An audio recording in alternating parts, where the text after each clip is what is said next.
نبی کریم صلی الله علیه وسلم سره د حج په موقع باندې یو ملګری صحابي دی په خپله سورلۍ وښه باندې ناست دی راپرېوته سټ یې مات شو د هغې د لاسه وفات شو. نبي کریم صلی الله علیه وسلم وفرمیل دا خپل احرام دی کفن شو. او بیا د هغې نه بعد نبي صلی الله علیه وسلم وفرمیل دا زموږ ملګری دا به د قیامت په ورځ راځي او دی به په ژبه باندې تلبیه وایي لبیک اللهم لبیک لبیک لا شریک لک لبیک ان الحمد والنعمة لک والملک لا شریک لک. دا نارې به وایي د قیامت په ورځ را روان ځکه انسان چې دنیا نه په کوم حالت کې تللی په همدغه حالت کې به د الله رب العالمین دربار کې پیش کېږي. الله مکه زه دا خبره اول ځان ته کوم بیا د نور ورونو ته نصیحت کوم خاص کر نوجوانانو ورونو ته چې الله تعالی به نعمت کړی یو ګاډی یې ورکړی او دی په چکر روان یو ځان ته دا درس کې دا چې کوم دی دا ویډیو لګولي او دا غانې او فحش بربند تصویرونه تاویږي راتاویږي ای زما وروره الله مکه که په دې حالت کې مرګ راغی اکسیډنټ وشي بیا به څه کېږي او قیامت پر ورځ را روان یو دا درزا د سره خېږي چې دا دې ګروپ والا را روان دی. الله مکه ډېره یره په کار ده پته لږ انسان له په کوم حالت کې مرګ راځي. د دې نه دا معلومه شوه چې زموږ پیدایش هم زموږ اختیار کې نه و. الله چې کوم ځای کې غوښتي او کوم وخت یې غوښتی دی موږ یې پیدا کړي. نو دغه رنګه دا زموږ مرګ هم زموږ په اختیار کې نه دی چې زما څنګه خوښه یو کومه موقع مې خوښه بس په هغه وخت کې به ما ته مرګ راځي. نه دې نه موږ ټول نه یو خبر د خپل ځان نه. نو څنګه چې دا پیدایش زموږ په اختیار کې نه دی او مرګ هم زموږ اختیار کې نه دی نو د پیدایش نه واله مرګ په مابین کې چې دا کم ژوند دی دا به موږ په خپله خوښه او اختیار نه تېرو چې بس زما څنګه خوښه ده او زما څنګه مرضي ده بس زما خوښه ده چې څنګه ژوند تېروم زما چې کوم څیز خوښ دی بس به کوم او چې څه مې نه دي خوښه به نه کوم. نه دې لپاره الله رب العالمین موږ ته په قرآن کې د ژوند تېرولو لپاره قوانین مقرر کړي دي. الله رب العالمین فرمایي ما یو قانون را لېږلی دی ضابطه حیات چې هغه د الله کتاب دی. بیا د دې کتاب سره یو معلم را لېږلی چې هغه دی محمد رسول الله صلی الله علیه و آله وسلم. د دې کتاب په احکاماتو یې مونږ په زور زیر پوهې کړي یو او هغه تفصیلات په صحیح حدیث مبارکه کې موجود دي. الله رب العالمین مونږ او تاسو ته په سورة الاحزاب کې اعلان فرمایلی دی وما كان لمؤمن ولا مؤمنة اذا قضى الله ورسوله امرا ان يكون لهم الخيرة من امرهم. الله رب العالمین فرمایي نه دی جایز د یو مؤمن نارینه دپاره او نه دی جایز د یو مؤمن زنانه دپاره چې کله الله تعالی یو فیصله وکړي د هغه حکم نافذ شي او اډر ما او تا ته وشي او دویم د هغه رسول صلی الله علیه وسلم فیصله وکړي په حدیث کې چې نبی صلی الله علیه وسلم موږ ته څه فرمایلي دي او بیا دې پکې د دې مؤمن نارینه او زنانه خپله خوښه او خپل اختیار وي نه دا به نه کېږي. دا الله رب العالمین صفا دا خبره واضحه کړې ده سورة احزاب چې کله د الله او د رسول خبره راغه د الله کتاب او د نبی صلی الله علیه وسلم حدیث بیا به د مؤمن نارینه او زنانه خپله خوښه او خپل اختیار ختمیږي. دې وجې نه زما محترم ورونو مونږ ته پښتو کې خلک وایي که نه وایي بنده څه ته وایي چې دا به بند دي د الله تعالی په احکاماتو کې پابند به د نبي صلی الله علیه وسلم د سننو د هغه د طریقو د احادیثو دې کې به دی د پابندۍ یو ژوند تېروي. لکه سړی چې څنګه په یو کمپنۍ کې وي یا یو دفتر کې وي په یو اداره کې هغه وخت تېروي هغې ورته خپل شیډول ښودلی دې ټایم به ته راځي او دې ټایم به دې چوټي وي او دا کار به ته کې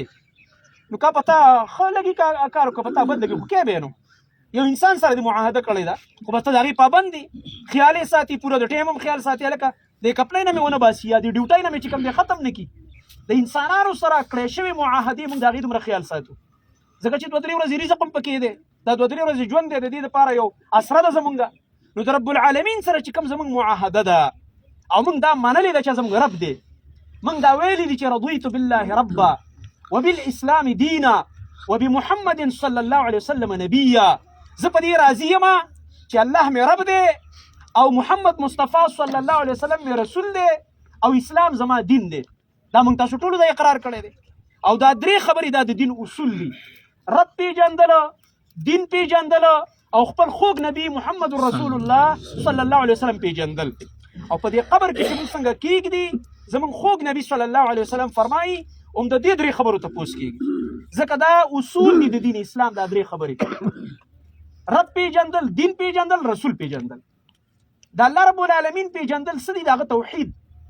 په هغې ځان پوی کول. دا قرآن کریم چې هره مسله ذکر کوي تاسو ګورئ الحمدلله د علاقه د الله د کتاب په درسونو باندې وخت د سره نه آباد علاقه ده الله دې نور هم آباده لري.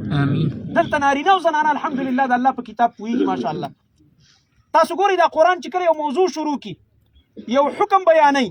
نو چې هغه بیان کې بیا خبره توحید ته راتاو کړي بیا د الله الوهیت او یووالي ته خبره راتاو کړي چې هر مسله قرآن کوي او هغه مسله څنګه ځای پورې لاړه شي بیا د الله د توحید مسله شروع شي. ګوره یوازې د الله عبادت وي، یوازې ګوره د الله بندګي وي، شرک به ګوره نه، خپل رب ګوره وپېژنئ. او د الله رب العالمین صفات بار بار د قرآن ذکر کوي. نو په دې قبر کې چې دا کوم اولنی سوال موږ نه کېږي د رب په باره کې، دا اصل کې زما محترم ورونو موږ نه د توحید تپوس دی. اصل دا اولنی سوال د توحید باره کې دی، د عقیدې باره کې چې تا رب پېژندلی رب خو چې که موږ وګورو یهودیان هم ته انکار نه کوي، مني نصاران ته انکار نه کوي، دا هندوان هم ته انکار نه کوي، اگر که بل نوم به ورته اخلي خو مني چې او یو رب شته. ابو جهل هم ته انکار نه و کړی، دا د کعبې خدمت یې هسې کوو، هغه دا زما د رب کور دی وایي. قرآن کریم دې نه ډک دی، د نبي صلی الله علیه وسلم سیرت تاسو ویلی دی چې هغه به په دې نیت به د دې کعبې خدمت کوو د مسجد حرام چې دا زموږ د الله کور دی. بلکې د مکې مشرکانو به د حاجیانو ځکه جاهلیت دور کې هم حج کېده، د هغې هغه خدمت به په دې نیت کوو، هغې له به هغه ټیم هغه خوراکونه تیارول او میلمستیا به ورکوله چې دا د الله تعالی د کور میلمانه دي. دا ولې د ابوجهل بیا مشرک او کافر دنیا نه لاړو؟ توحید یې نه منلو، الله یې منلو، خو د الله سره شریکان او برخداران جوړ کړي چې دا د لات سخي صاحب دربار دی، دا د عزا ابۍ دربار دی،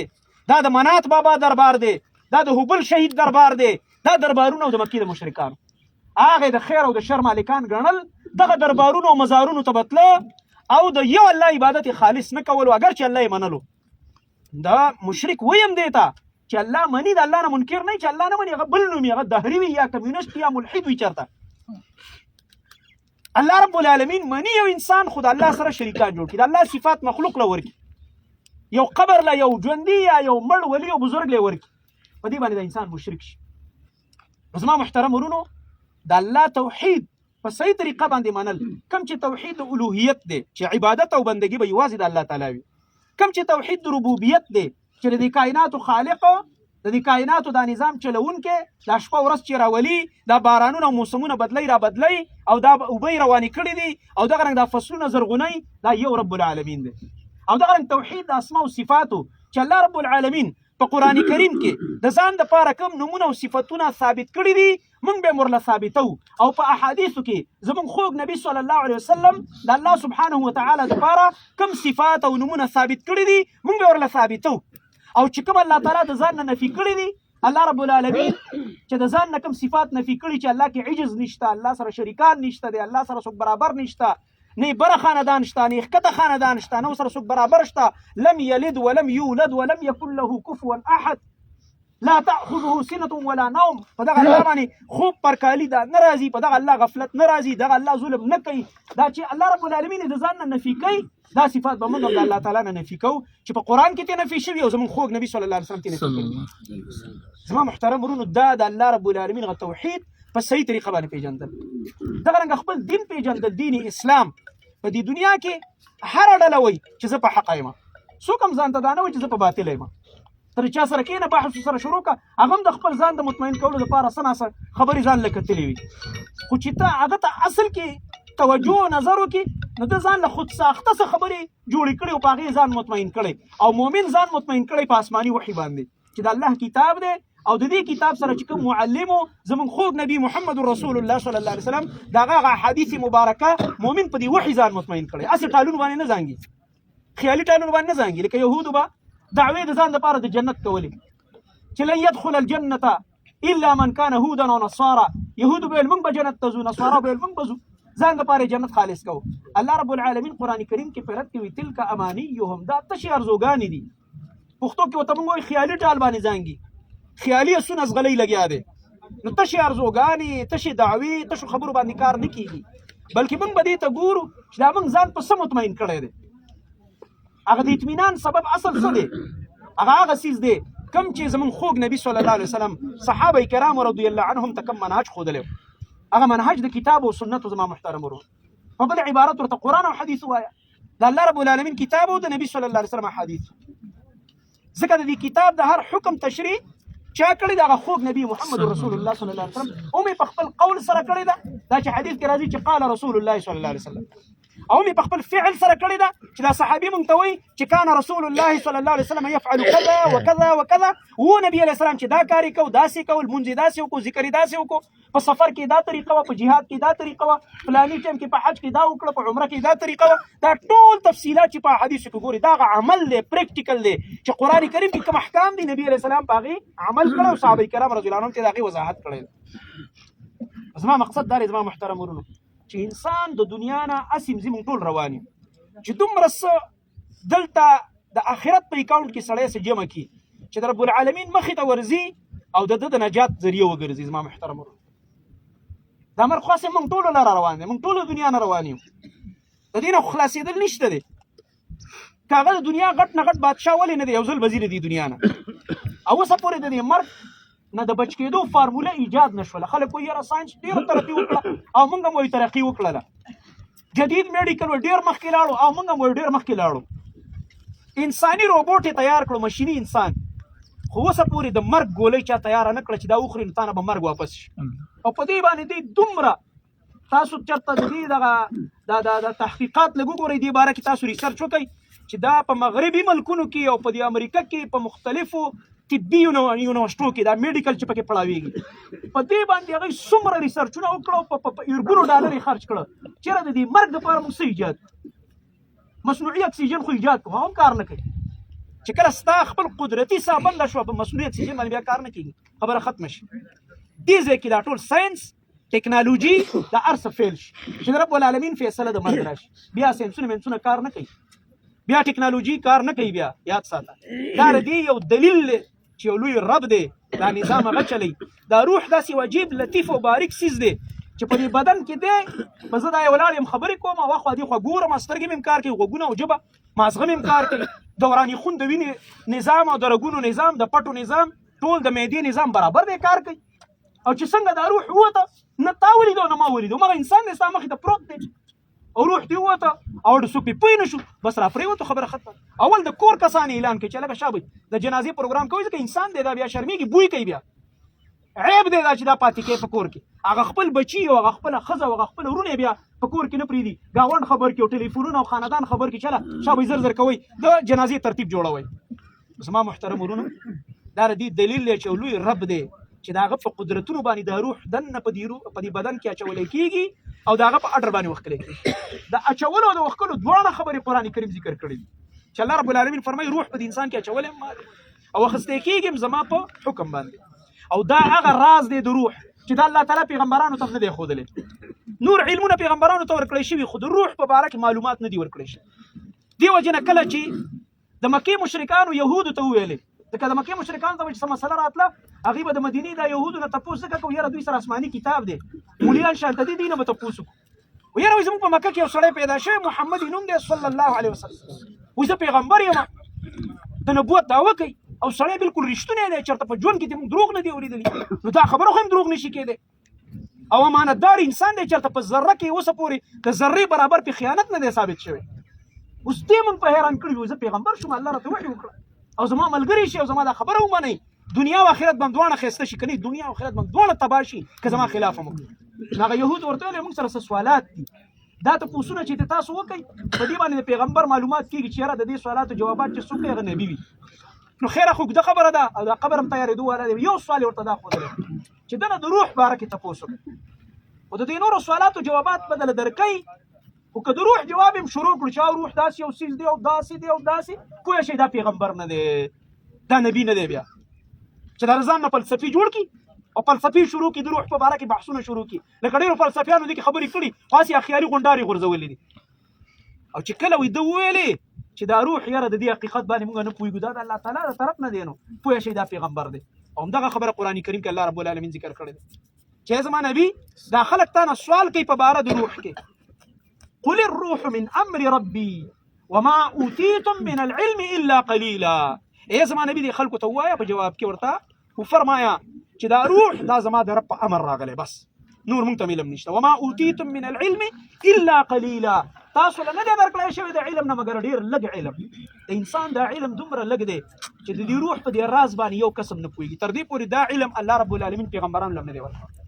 نبی علیہ السلام دینه بعد دا سوال د الله نه دی کړ چې الله له خو مې به پوي کا دا څه شی دی رنګ یې څنګه دی او دا څنګه چل دی څومره درونی څومره وزن دی د روح او دا څنګه نه نوځي او څنګه وزي دی بدن نه دا د رب العالمین یو عجیب قدرت دی ناشنا عجیب قدرت دی ټول دنیا ته دا چیلنج دی د روح پر راز باندې ما ته خبر کیږه خو ټولې مانی کو کافر دی کو مسلمان چاو داس یو شی دی چې په دې بدن کې دی انسان روغ دی او چې وته نو به انسان مړ شي خبره ختم شي زما محترم ورونو دا حالت د مرګ په موږ ټول باندې را روان دي خو دغه آخرت د سفر دپاره تیارې پکار دی ابو هريره رضی الله عنه وفات کېده جړلې ملګرو ته ولې جاړې وې دې دپاره جاړمه چې سفر ډېر اوږد را روان دی او توخره سره کمه ده توخره سره نشته دا صحابه دي او مونږ څومره غټې غټې دعوې کوو که چا راته د قبر د آخرت د جنت جهنم خبره وکړه سره مې نیولې یاره ډېر مې مه ډسټرب کوه یاره بوج را باندې ورځي زموږ یو ملګری و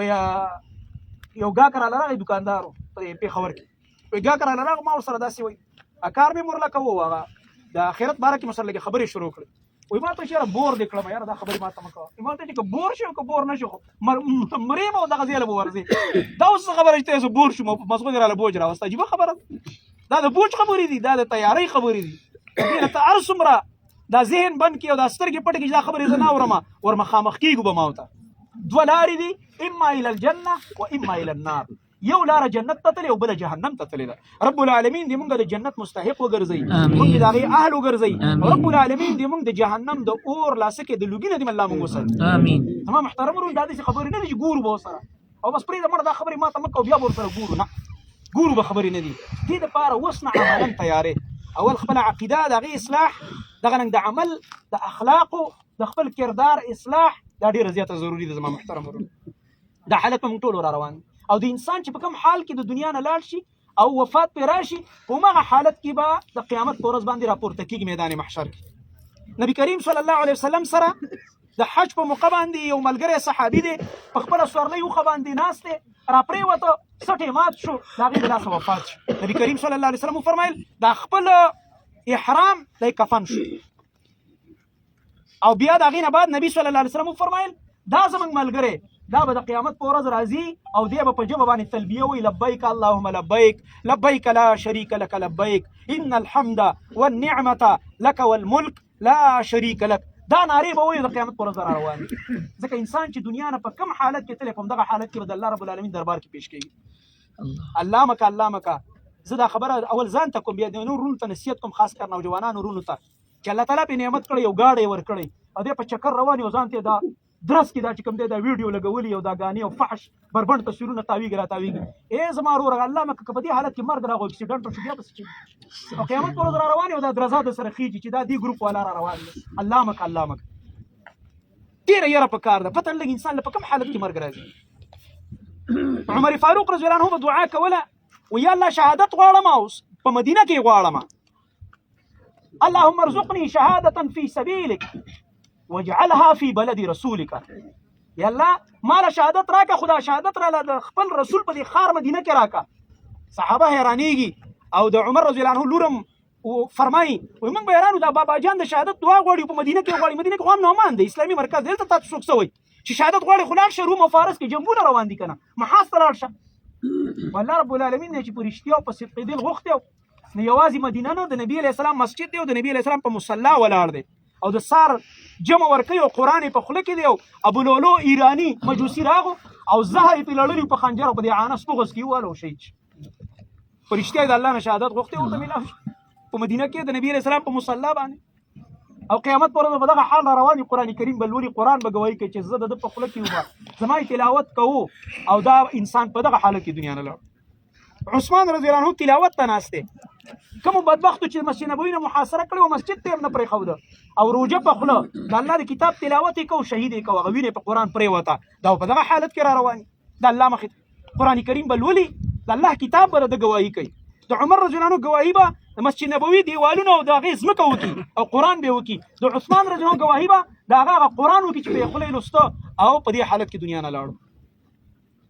انسان چې په کوم حال کې دنیا نه ځي او هغه حال کې د قیامت په ورځ د رب العالمین دربار ته پیش کېږي زما محترم ورونو نو د دې آخري خاتمې دعا موږ له ډېره پکار ده په خپلو دعاګانو کې دا جمله شاملول پکار دي چې یا الله آخري خاتمه هم ښایسته کړي یا الله زموږ اخري خاتمه په ایمان او ستا په طاعت او ستا په بندګۍ باندې راولي. ځکه انسان چې کله اخري خاتمه خراب شي نعوذ بالله په دې باندې بیا د فیصله کېږي. رسول الله صلی الله علیه وسلم فرمایلی اما خو د نن سبا د شبهات دور دی، ډېر خلک منکرین حدیث دي، په حدیث پوهېږي نه او شبهې پې کوي. یو سړی په یو شي پوهېږي نه که نه وایي الناس اعداء لما جهلو. یو سړی چې یو کس چې په یو څیز کې جاهل وي د هغې دښمني پوهېږي پې نه. چېرته ډاکټر ته خو دا ونه ویلې چې تا څنګه ویلې چې زما ټمپریچر 104 دی، دا تا په کوم ځای معلوم کړو؟ دې سیز تا ته څنګه ویلو چې زما ټمپریچر 104 دی؟ خو دا خوله دله بیا وایي که نه، هغه نه خو تپوس نه شي کولی. او چې لیبارټري درته وایي چې ستا شوګر دومره انداز کې دی، هغه نه خو سوال نه شي کولی. او ټیک ده به دومره به وي که نه شوګر، یا وایي دا ښه پوهېږي. چې درته وایي بلډ پرېشر دی دومره دی او کولېسټرول دی دومره دی او په دې بدن کې د فلانې سیز دی دومره دی، نو بس وایي ټیک دی یاره ډاکټر دی دې سیز ماهر دی. خو چې نبي علیه السلام خبرو یاره وایي دا به څنګه وي؟ دا به اوس تپوس د پیغمبر نه کوم، نعوذ بالله من ذلک. دا فلسفي راغلی اوس د نبي علیه السلام په حدیثو سوالونه کوي. د نبي علیه السلام د حدیث نه تپوس کوي چې دا خبره څنګه نبي علیه السلام کړې ده. ډاکټر نه دې کله تپوس کړی دی، ساینسدان نه دې کړی دی، انجینیر نه دې کړی، هغه په پټو سترګو مني.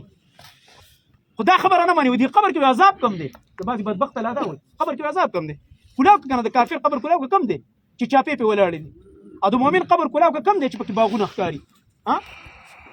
دا عقلیات یا عقلي سوالات د وحي په مقابل کې خپل عقل را مخکې کول. او دې جوابونه عقلي دي دا چې ستا په خوا کې یو کس وده دی او ما ورته وایي ښې مزې وکړې یاره خوب یې وکړه او په دې خوب کې په ده عذاب روان دی او ما ورته پرې نه پوهېږي. ته لا د قبر خبرې کې روغ جوړ پروت دی او عذاب پرې روان دی. زمونږ نبي وایي عذاب دی په کافر عذاب دی، زمونږ په ایمان دی په دې خبره. ستا که د نبي په خبره ایمان نه یې بېله خبره ده. زما خوا کې ملګری پروت دی، موږ یې خوب یې وکړو چې راپاڅېږي، خو یاره شکر دی چې خوب خلکو ورباندې راپسې چړۍ راخیستې وې، مرۍ راله پرې کوله، ټوپکو باندې ایشتلمه، یا سیند اوبو وړمه، یا د غر نه را پرېوتمه. ښه دی چې دا خوب و او پوره عذاب کې مبتلا موږ یې مزې وکړلې. سره پې نه ته پوهېږې نه پې زه پوهېږم. روغ جوړ بدن یې دی خو په یو عذاب کې مبتلا دی. او دغه رنګه ته په بړستن کې په دې ژمي کې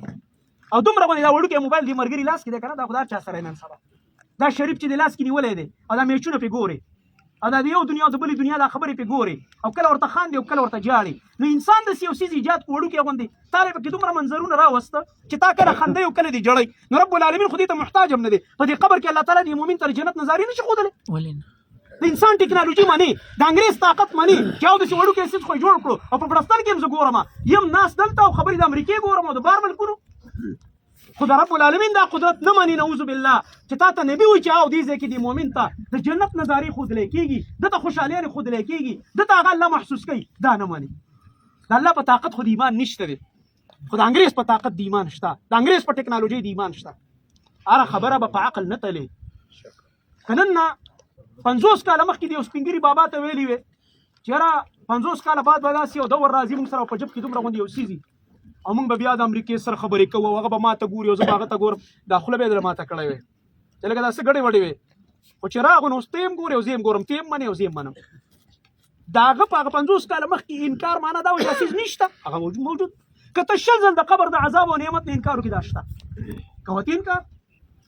قیامت په ورځ د نبي علیه السلام د دشمنانو په صف کې ولاړې، د حدیثو د منکرینو په صف کې به ولاړې. بیا به ته په خپل عقل الله له جوابونه هلته ورکړي لکه دا کوم عقل چې ته نن رامخکې کې. بیا به ورته الله وایي چې ما هغه اولنی صفت په قرآن کې د متقینو ذکر کړی چې الذین یؤمنون بالغیب، دا مؤمنان به هغه خلک متقیان چې څه د دوی د سترګو نه پناه دي او د دوی حواسو ته نه دي محسوس شوي، خو الله او رسول ویلي د دوی په ایمان دی. دا صفت په تا کې ولې نه و؟ دا چې هر څه ته په خپلو سترګو وګورې بیا یې منې. دا ایمان خو به ابوجهل هم راوړي، بیا دا ایمان خو به فرعون هم راوړي. قرآن کریم کې آیتونه وګوره چغې به کړي د قیامت پر ورځ چې یا الله موږ ولیدو موږ واورېدو بس بالکل موږ منله، یا الله بالکل موږ دنیا ته واپس که بس صحیح مؤمنان به یو. الله ورته نه خبره ختمه شوه. هلته مې راته پیغمبر را لېږلی و، هلته مې راته ویلي چې دا حالات را روان دي، هلته یې نه منل. اوس چې تا ولیده هر څه اوس یې مني. زما محترم ورونو کمال دا دی اصل کې په الله او په رسول صلی الله علیه وسلم ایمان دې ته وایي چې زما او ستا سترګو غوږونو یو څیز د سره محسوس کړی اورېدلی لیدلی نه دی او زمونږ الله وایي او زمونږ خوږ نبي صلی الله علیه وسلم یې فرمایي نو زمونږ ایمان دې ته ایمان وایي. کمال اصل کې دا دی الله سبحانه وتعالی مخې ته تسلیمېدل اصل کې دې ته وایي. زما محترم ورونو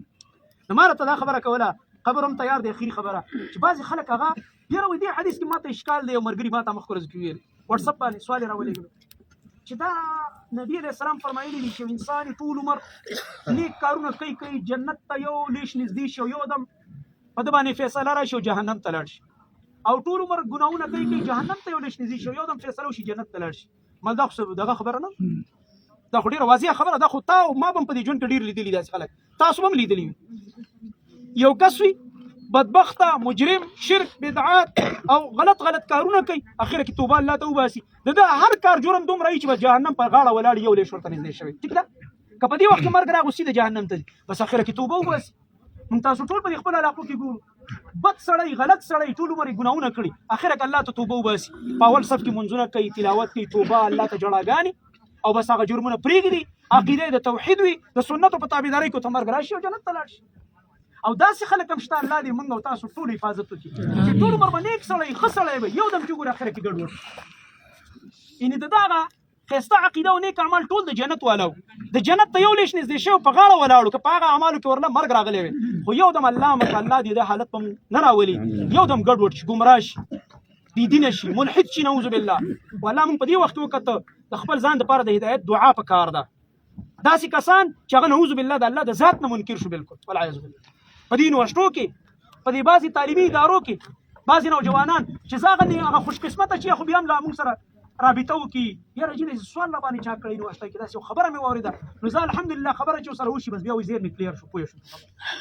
چې داسې نه یو پکې لاو شو نو د ښه خاندان سړی وي ښه مؤمن وي ښه متقي وي اخره کې به یو داسې فتنه کې ګرفتار شي چې یا د جنت په غاړه ولاړو یا سیده جهنم ته لاړو والعیاذ بالله په دې وجې نه دې حدیث کې اصل کې زموږ ناامیدي نه ده بلکې زموږ احتیاط ته نبي علیه السلام اشاره کوي چې احتیاط کوئ بل په خپل نیک عمل غرور مه کوه چې نیک عمل دی تکبر کې مه راځه چې زه ډېر ښه سړی یم برید تاوې چې ما خدا کار وکړو ما روجې ونیولې او نفلي روژه ده او د شپې تهجد دی او تلاوت نه ځان له همیشه 0 نمبر یې ورکوه هله به موږ ګټلي چې دنیا نه په دې نیک حالت کې لاړ شو اخري خاتمه هم ښایسته شي او کوم انسان چې مجرم دی نو ده نه ناامیده کېږم چې دا به مرګ هم دله په دې راځي او ده باندې د جهنم فیصلې مه کوه بلکې کېدای شي چې الله رب العالمین د اخر کې د توبې توفیق ورکړي او چا هم چې مخکې یو بد عمل کوو او بیا یې د هغې نه توبه وښکله هغه الله هم معاف کړو نو زما او ستا سره هېڅ کار نشته دا هم یو ډېر لوی جرم دی چې انسان مخکې یو ګناهونو کې وخت تېر کړی او بیا هغه الله ته توبه وباسي الله یې وله کاغذونه صفا کړي او ما ورته نه خلاصي چې معمولي ورسره خفګان یا راشي داسې خبره پرېږده مړه تا خو څه پورې داسې کولو دا ګناه ده دا جرم دی چاته به مخکني زاړه ګناهونه نه ور یادوي صحابه کرام رضی الله عنهم مخکې د شرک حالت کې ډېر ګناهونه جرمونه تېر شوي خو یو بل یې په هغې پیغورونه نه دي ورکړي بلکې کله کله به د عبرت دپاره دا ذکر کړو چې ګوره موږ مخکې داسې غلط ژوند و او الحمدلله اوس ګوره موږ ایمان راوړو موږ توحید قبول کړو موږ د نبي علیه السلام ملګري کړو الله رب العالمین خوشحالېده وه په دې باندې نو چا له په مخکنو ګناهونو طعنه ورکول نه دي په کار که چا وایي چا له په ګناه طعنه ورکړه چې هغه ترې توبه کړې الله ته او ته ورته ورکې نو کېدای شي الله تا په دغه عمل کې اخته کړي او الله دې خلکو ته وشرم نو په دې بنا زما محترم ورونو الله رب العالمین همیشه دپاره د هدایت دعا پکار ده د استقامت دعا پکار ده دا دعا قرآن کریم کې سوره ال عمران کې الله رب العالمین ذکر کړی ده چې مؤمنان بندگان دي دا دعا غواړي چې ربنا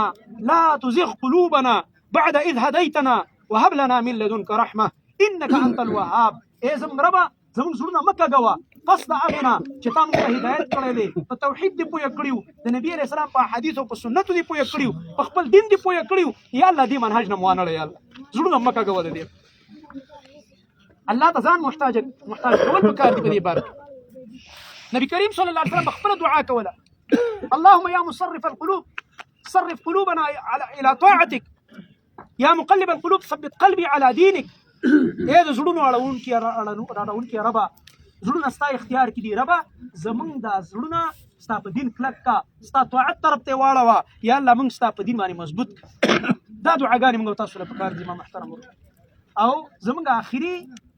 ځای همدغه دی دغه خړې خاورې چې دلته د شپې څوک راتلی هم نشي په ځان له ځای کې راتلی هم نشي ځان له چې را روان دې ځای دا زمونږ آخري محل دی قیامت په ورځ بیا د دې ځای نه راپاڅېدل رب العالمین به موږ د قیامت په ورځ دې ځای نه راوچتوي کافر به دا نه ماني چې دا دوباره مرګ دا دوباره ژوند به لا څنګه وي قرآن کریم کې ځای په ځای تاسو درسونه کې اورئ سوره یاسین کې دي مشرکانو به څه ویلي من یحیي العظام وهي رمیم دا زاړه زاړه زرې زرې هډوکي به څوک راژوندي کړي دا خو به انسان زرې زرې شوی الله رب العالمین ورته څه فرمایي قل یحییها الذي انشأها اول مره ورته ووایه زما نبي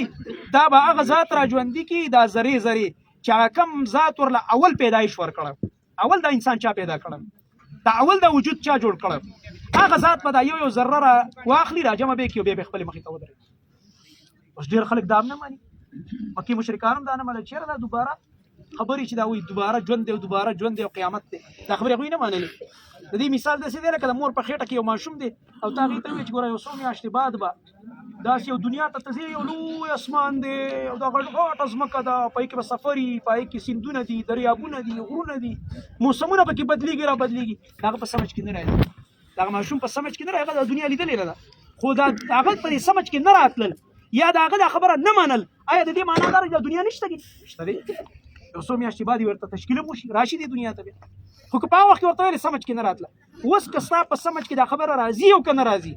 که دې په یقین وکړو خو د الله په نس کامیاب شوې، او نعوذ بالله که چا شک وکړو د آخرت په باره کې، بې ایمانه د دنیا نه لاړې خپل تاوان دې وکړو، خو د آخرت شته، د قیامت شته، د جنت او جهنم دا شته، د رب العالمین مخې ته پیشي شته، دا یقیني خبرې دي.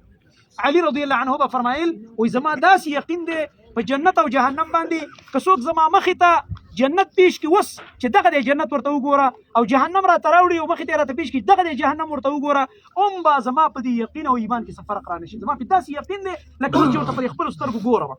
چې دغه جنت دی او دغه جهنم دی. داسې یقین جوړول پکار دي زما محترم، په دې خبرو باندې یقین جوړول پکار دي. رب العالمین دی په دې صحیح عقیده د توحید او د نبی صلی الله علیه وسلم په تابعدارۍ په دې حالت کې د الله رب العالمین موږ د دنیا نه رخصت کړي، زموږ منهج برابر وي، زموږ یقین وي د الله رب العالمین په وعدو باندې، او رب العالمین زموږ رضا او خوشحالي. اقول قولي هذا واستغفر الله لي ولكم ولسائر المؤمنين. سنت طریقه دا ده قبر تیار